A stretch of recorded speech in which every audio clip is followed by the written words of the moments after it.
guys, what's going on? Is Ash here coming at you today in Clash Mini. I'm not alone. I am joined here by Itzu. Itzu has been around, I don't know, 3-4 years since we had you on the channel. How you doing, man? I'm doing great. Yeah, it has been some time. Yeah, we had you on Clash of Clans way back in the day, still going strong in competitive Clash of Clans. Congratulations on all your success, man. And you're also coming out the gate hot here in Clash Mini, #1 in the world. Yeah, I take it you enjoy Clash Mini. Yeah, I enjoyed it quite a bit. I mean, grinding non-stop and playing the game pretty much 24 hours so a day. And yeah, it's a lot of fun. Yeah, dude, you have like 200 more trophies right now than anybody else in the world, dude. You're killing it right now. I want to like absolutely dissect your brain right now, everything that you've learned in your push to 1,800 trophies right now, which at the time of this recording is by far the highest in the world. But before we get to that, tell me, how do you like the game? I mean, obviously you like it, but what do you think the future has in terms of potential for Clash Mini? I think the potential for Clash Mini is endless. I think it's kind of similar to Clash Royale, but at the same time, I think it could be bigger than Clash Royale because I think it's more casual friendly. Like when you're coming back home, like going on your couch or something, you might don't have the concentration of like looking at your phone or device for like 3 minutes straight if you want to watch a movie or something next to it. For Clash Mini, it's like you're dragging some troops on your field, just having your time where you can do something, which is very more relaxing. So I think it has a lot of potential. Esports-wise, it's a different question, obviously. But just in general, I think the main audience could really, really like it. Yeah, dude, I think esports, this is the magic of the game, right? Is because it's simple to pick up, understand, play, casually fun. It's so funny how it speaks to how lazy we are as human beings now that you're like, I'm totally with you, but it's like, oh, it's too much effort to play a 3-minute Clash Royale match. We need Clash Mini where you can watch a movie at the same time. But with all that said, I agree. It's easy to pick up. It's accessible. It's fun. But I do feel like there is going to be or there already is a high level of strategic depth to the game, especially when they start adding more heroes, more abilities, more minis to the game. Do you agree there, or have you made up your mind either way? No, I think there's a lot of strategic in how you approach it. I think a lot of people are saying there's a lot of randomness in there. I think, yes, some sort of. At the same time, I disagree. I think a lot of things are really predictable. So you can really learn about the pathing of the troops, what the abilities obviously are, and what the result of this ability is. Like stun, what does this mean for your own army composition and so on. So there's a lot of things which are not random, and you have a lot of impact on those battles actually. Who is your favorite hero in the game? My favorite hero is the Queen. Oh, okay. Do you think she's the most powerful hero? Separate question. I think yes, she has the potential. It kind of feels like if you compare it to Clash Royale. I mean, I played Clash Royale a little bit after the update. I'm not that really active, but everyone is like highly saying about like this Hawk cycle deck, I think it was, which is so skill based. This is kind of like how the Queen feels in Clash Mini, I think. So if you don't protect her right, she's dying within like one Countess teleport. But if you position her right and nothing can really touch her, she's going to shred through the entire army of the other side of the board. So I think she just has a lot of potential. It's not easy to play, and that's just, I like the challenge. I love that. I love that. So do you feel like she gets better towards the end game? Because people say that, the Queen is one of the harder heroes to pick up out the gate, but she gets better as you start leveling her up, which is the same for every hero, obviously. But do you feel like that way as well? Yeah, she's going to be way stronger, obviously, as she progresses, because she's buffing her allies later. So this is a huge, huge thing. So yeah, I think for sure, like it's not only she like who is strong, but as well buffing the minis feels really powerful as well.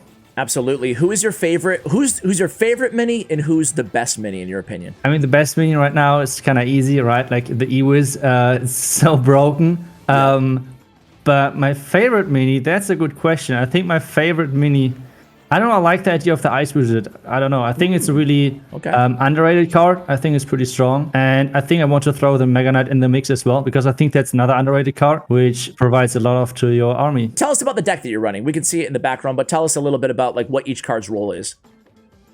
I mean, in the current, like, I think there's still a lot of things to change depending on the star level which you have. But I think the Guard, for example, is crazy as soon as you have him on level 3. I sadly don't have him on 3, but I still play it. I think the P.E.K.K.A. is just in general really great, especially in early game, because you don't put really any points into him, but he's just like as 4 elixir cost without any upgrades. He's already really solid. The Mega Knight, which I'm running as well in my current deck combination, is just like a great tank and CC machine with like the first star level, which like a 2-second stun duration, like in addition, so you can try to burst Shield Maiden, for example, with the Queen during that time, where she has not casted her ability yet, for example. So there are a lot of tools on how to counter those. What is your upgrade strategy? What are you upgrading first and why? Typically, it depends on the other team. Like, let's say I'm playing as a Shield Maiden. The first thing which I try to get up is like CC, like the slow effect of the Ice Wizard or the stun duration of the Mega Knight. Otherwise, just in general, E-Wizard right now. That's the thing to go. You abuse the power of the E-Wiz. Yeah, for sure. Okay, that makes sense. How many range units do you recommend everybody has in their deck? I would say around about 3.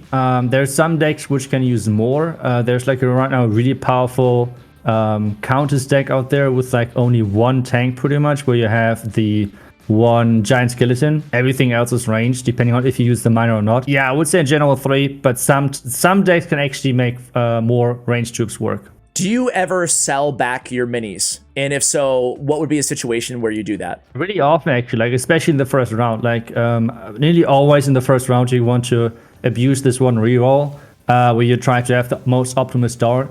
It's kind of random, obviously, in the beginning, like which starting hand you're going to get. But at the same time, this is the round where your opponent can as well have a bad hand. So I think this first round, like getting this first point is already huge for the duel mode.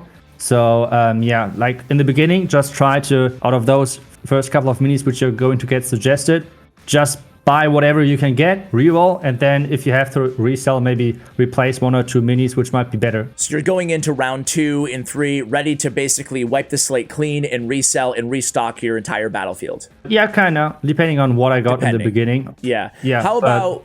Talk about to me a little bit about the beginning, because the beginning obviously can set the tone for the entire match. It can also pick up an easy win if you have the right cards, the right powerful combination of minis. So what is your perfect combination with your deck? What are you trying to do? I'm trying to get in the first round, the P.E.K.K.A. and the Ice Wizard. I think that's really strong. You can use the Guard as well in the beginning, depending on what you're facing. But those are like the common ways to go. After that, trying to add Electro Wizard, for example. Sometimes I resell my Ice Wizard or the Guard which I placed and add the Mega Knight, so I have like 4 Elixir cards or troops on the field, like 3 of them. Okay. In the second round. But otherwise, yeah, just using then, if I don't get the Mega Knight, then I just use Guard and Ice Wizard, for example. So there's 2 cards, Spear Goblin and Bowler, who have the kind of the ability to kill or knock back or stun, rather, the opponent with their opening abilities. Do you see those as, you know, at least one should be included in every deck, or are you kind of, you know, on the fence on those cards? How do you play those cards, or do you? I play this one deck with like the giant skeleton, which is using both of them. I feel like if you're using them, both of them is really good, because you're making the field so narrow for your opponent that you always have to have like a tank in front of your DPS troop. Otherwise, you might get one shot by the Spear Goblin. So this is one tool where you can use both of them. Otherwise, I feel like using none of them might be better. So like either both or none. At least that's what has worked the best for me so far. How do you feel about healing in Clash Mini? What about the battle healer and the range healer as well? Do you feel like they're a little bit underpowered right now, or do you utilize them? And if so, do you use them both in the same decks, or do you just need one? I tried a couple of decks with like both healers. But it feels so random, like sometimes the healing is go off, sometimes not, and I'm really a fan of like consistency in the mix of my cards. So I feel like the healing ranger is feeling really weak, might be one of the weakest minis right now. The battle healer, I have seen it on a couple of tier lists of minis actually quite high, which I so far have not really experienced yet. Maybe I'm playing the wrong decks, but yeah, the battle healer is a bit stronger than the range healer. But I have still not really found a good way to use it, to be honest. At least not a deck which can like compete at the highest level. Are there certain minis that you use, that you upgrade their second or third abilities before the first? There's a couple of ones. I think the most popular one would be the Magic Archer, where like the first star level is, I think, extra DPS, like 1 extra DPS or something. And I think it's the second, if I remember correctly, where it's like this mana drain, pretty much. Yeah. Which I really like to run against like Countess or Monk, for example, which really heavily rely on their ability. if you always mana drain them or like energy drain them, it's really hard for them to get their abilities off, and this is pretty much making them useless. So I think the Magic Archer with that one is really strong. You mentioned the E-Wiz and the Magic Archer now. What are your favorite range minis to use? I would like to use the Magic Archer, but I just can't if I want to play at the highest level because the E-Wiz is so OP. But otherwise, I think we like the Archer. I think the Archer is incredibly strong because you can, in a good position, you can completely counter the enemy backline. Especially with the King, for example, it's kind of nice because it's boosting the damage of the Archer. So it's a lot of damage which the Archer can put out. But yeah, the King itself in general is like not the best hero, sadly. Yeah, sadly, indeed. What do you do when your opponent has maybe a Miner and Countess on the same team? If they have a lot of backline penetration, so to speak, what is your favorite strategy in responding to that? I think my favorite strategy is like what I came up with is like this corner technique with like putting a P.E.K.K.A. or for example the guard into a corner and circle it with the Electro Wizard and the Queen, so they cannot leave. But it's still the furthest opponent away to the Countess, for example. So it's going to teleport in between of my Queen and my Electro Wizard, which makes it like not that nice of a time for the Countess. So that's like one of the techniques. Otherwise, you can as well like cage your Ice Wizard because the range of the Ice Wizard is not as high, which then counters the Miner, for example. Because the Ice Wizard is going to wait, it cannot shoot anything, and then it's going to shoot the Miner, which is pretty much turning it into a useless unit because it's attacking so slow. I like that. I like that. Any other kind of like secret moves like that you usually use? Or that you picked up along the way? It's hard to say now. I think there's a lot of like sneaky moves which you can use, but really depending on the situation. Not like, okay, this is always useful, or I don't know, it's not always useful. But sometimes maybe another thing which might be good is if you don't want to really like cage a unit, I want to call, like into one of the corners, you can build pathing for one of your melee units with like placing your ranged units, which is kind of funny. Yeah. With this, you're delaying, for example, your ranged or your melee unit to make sure that it's not getting that fast to the front, which then is like maybe the giant skeleton explosion is then useless and it's already gone off with like the next melee range troop of you reaching the furthest front. So things like that are always possible. Final question for you, Itzu, and this has been a great wealth of knowledge here. Thank you for sharing it with my viewers. Final question is, what is your strategy generally around those power squares on the board? Are you always anticipating that your opponent's going to be throwing a Spear Goblin or a Bowler or Magic Archer or whatever in that lane? Are you avoiding them? Are you putting tanks in front of your range units? I think the special fields right now, how they work, are kind of like my least favorite thing about Clash Mini because they are so random. Like sometimes there's the case where like your special field with the Electro charge up, it's like in the furthest front 3 times in a row, and you're like with your Electro Wizard, you're like, damn, that's not the best position. Yeah. So yeah, like it's kind of tricky sometimes, but in general, I would say it's really depending on the matchup. Like some decks are using those snipe troops, like the Spear Goblin, like the Bowler, as you said, where you have to like put tanks in front of your troops if you want to use it.